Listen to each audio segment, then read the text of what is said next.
नमस्कार दोस्तों, lifeline astro channel में आपका एक बार फिर से स्वागत है। जैसा कि आप जानते हैं कि व्यक्ति की कुंडली में जो ग्रह विराजमान होते हैं उस हिसाब से उसके फल मिलते हैं। कुंडली में कुछ शुभ और कुछ पाप ग्रह होते हैं। शुभ ग्रह और पाप ग्रह दोनों ग्रहों की महादशा में हमें उस ग्रह के हिसाब से फल मिलते हैं। जिस हिसाब से ग्रह जिस भाव में बैठे होते हैं और जो ग्रहों के कारकत्व होते हैं उनके हिसाब से हमको जीवन में फल मिलते हैं। महादशा जब इन ग्रहों की आती है तब कुंडली में केंद्र और त्रिकोण भाव शुभ होते हैं और दूसरा और सातवां भाव जो होता है ये मारक भाव होता है। इसी प्रकार से तीसरा, छठा, आठवां और 12वां भाव त्रिक भाव होता है। वैसे तो आम तौर पर 6, 8, 12 भाव को त्रिक भाव कहते हैं, लेकिन तीसरा भाव भी 8वें भाव से तीसरा भाव 8वां ही होता है, इसीलिए इस भाव को भी त्रिक भाव में गिना जाता है। व्यक्ति की तो ये जो भाव होते हैं इनकी महादशा, व्यक्ति की केंद्र और त्रिकोण भाव की महादशा अच्छा रिजल्ट देती है। 2 और 7 भाव मारक हैं और 3, 6, 8, 12 भाव त्रिक भाव हैं, इनकी महादशा अच्छी नहीं जाती है। व्यक्ति के केंद्र और त्रिकोण भाव की महादशा इनका जो रिजल्ट होता है बहुत अच्छा जाता है। और 2 और 7 भाव जो होते हैं इनकी दशा में कुछ ना कुछ मारक प्रभाव देखने को मिलते ज़रूर हैं और अच्छा प्रभाव इनकी महादशा में मिल सकता है, लेकिन कुछ मारक प्रभाव देखने को मिलते हैं। इसी प्रकार से 6, 8 और 12 की जो महादशा होती है उसमें ख़राब रिजल्ट तो देखने को मिलते हैं, लेकिन इसमें भी देखना होता है कि कहीं 6, 8, 12 भाव के स्वामी विपरीत राजयोग तो नहीं बना रहे हैं, क्योंकि जैसा कि आप जानते होंगे कि ये नियम तो लागू होते हैं, ये शास्त्रों में दिए हुए नियम है, पराशरी दशा नियम है।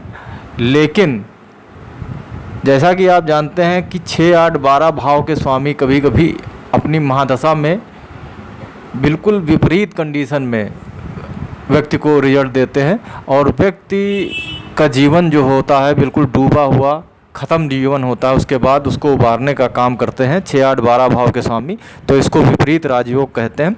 कुछ इस प्रकार के इनके रिजल्ट होते हैं, लेकिन इनको 6, 8, 12 भाव की महादशा को वैसे अगर विपरीत राजयोग नहीं बन रहा है कुंडली में तो इनकी दशा खराब दशा ही मानी जाती है और इनके रिजल्ट जो देखने को मिलते हैं वो काफ़ी ख़राब मिलते हैं।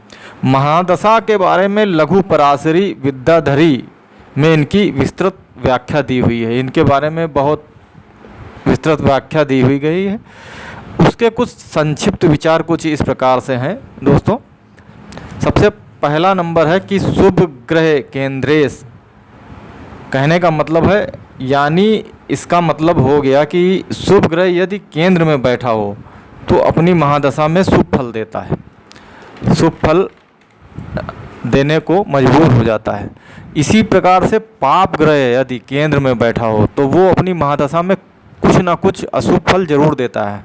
हालांकि कोई ज़रूरी नहीं कि पाप ग्रह केंद्र में बैठा हो तो अपनी महादशा में खराब रिजल्ट दे, लेकिन कहने का मतलब है कुछ ना कुछ अशुभ फल जरूर देता है। इसी प्रकार त्रिकोण के स्वामी 5, 9 के स्वामी, जैसा कि आप जानते होंगे 5वां और 9वां भाव त्रिकोण भाव होता है। यहाँ के स्वामी इनकी जब महादशा आती है कुंडली में तो ये जीवन में शुभ फल देते हैं। आपके जीवन में अगर इनकी जब महादशा चालू होगी तो ये शुभ फल देंगे। इसी प्रकार से 3, 6, 11 भाव जो होते हैं इनके स्वामी जो होते हैं शुभ ग्रह हों अगर, तब भी प्रायः कभी कभी अनर्थकारी रिजल्ट दे देते हैं ये 3, 6, 11 भाव के स्वामी। इसी प्रकार से अष्टमेश यदि लग्नेश भी हो तो शुभ फल शुभ होता है। इसके अलावा अष्टमेश सर्वाधिक अनिष्टकारी माना गया है लघु पराशरी के हिसाब से। अष्टमेश यदि लग्नेश हो तो शुभ माना गया है। इसी प्रकार से यदि सूर्य और चंद्रमा अष्टमेश हों तो इनको विशेष कष्टकारक नहीं माना गया है। इस तरह शुभ फलदायक ग्रहों का निर्णय करके देखें। पराशर मत है कि शुभ फलदायी ग्रह की दशा शुभ होती है। योग कारक के बारे में बात करेंगे।